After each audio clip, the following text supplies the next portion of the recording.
എത്ര ആളുകൾ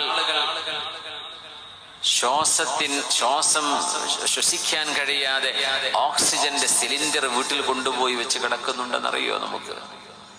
എത്ര ആളുകൾ അവരുടെ ഹാർട്ട് വർക്ക് ചെയ്യാൻ പേസ് മേക്കർ ഡിവൈസുകൾ വെച്ച് പിടിപ്പിച്ചിരിക്കുകയാണ്. എത്രയോ ആളുകൾക്ക് നടക്കാൻ കഴിയാതെ കാലിന്റെ ഉള്ളിൽ മുഴുവൻ സ്റ്റീലാണ്. എത്രയോ ആളുകൾക്ക് മൂത്രമൊഴിക്കാൻ കഴിയാതെ മൂത്രസഞ്ചിയിൽ നിന്ന് പൈപ്പ് പുറത്തേക്കിട്ടിട്ട് ബാഗിലേക്ക് മൂത്രമൊഴിച്ചുകൊണ്ടിരിക്കുക. ടോയ്ലറ്റിലേക്ക് പോകാൻ കഴിയാതെ വൻകുടലിൽ തുളയെടുത്തുകൊണ്ട് പുറത്തേക്ക് വിസർജ്യം പോകുന്ന എത്ര ആളുകൾ നമ്മുടെ മുമ്പിൽ ജീവിച്ചിരിപ്പുണ്ട്. ഇതൊക്കെ കാണുമ്പോൾ നമ്മൾ സ്വർഗത്തിലല്ലേ?